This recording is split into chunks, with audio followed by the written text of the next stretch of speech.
జై శ్రీమన్నారాయణ అండి. అందరికీ శ్రీమాత్రే నమః.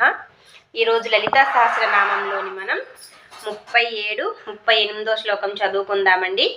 37వ శ్లోకంలో ఫస్ట్ లైన్లో 4 నామాలు, సెకండ్ లైన్లో 4 నామాలు ఉన్నాయండి. అదేవిధంగా 38వ శ్లోకంలో ఫస్ట్ లైన్లో 2 నామాలు, సెకండ్ లైన్లో 2 నామాలు ఉన్నాయండి. ఫస్ట్ శ్లోగా చదువుకుందాం.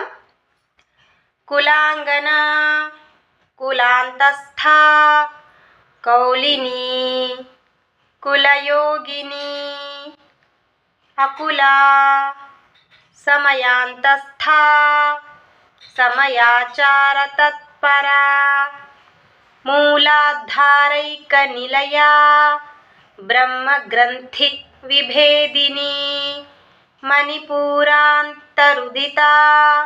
విష్ణు గ్రంథి విభేదిని.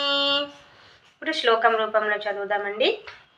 కులాంగన కులాంతస్థా కౌలిని కులయోగిని అకులా సమయాంతస్థా సమయాచార తత్పరా మూలాధారైక నిలయా బ్రహ్మగ్రంథి విభేదిని మణిపూరాంతరుధితా విష్ణు గ్రంథి విభేదిని. ఇప్పుడు ఈ 37వ శ్లోకంలో అండి అన్నిటికీ దీర్ఘాలు ఉన్నాయండి. సో దీర్ఘాలు కరెక్ట్గా పలకాలి.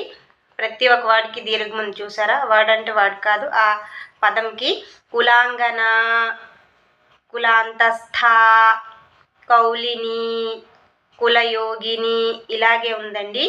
సో కరెక్ట్గా పలకండి.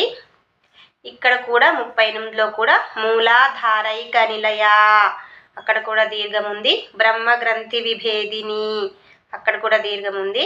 మణిపూరాంతరుధిత అక్కడ కూడా దీర్ఘం ఉంది. విష్ణు గ్రంథి విభేదిని ఇక్కడ కూడా ఉందండి. ఇది మీరు కరెక్ట్గా పలికితే చాలా అందంగా వస్తుందండి.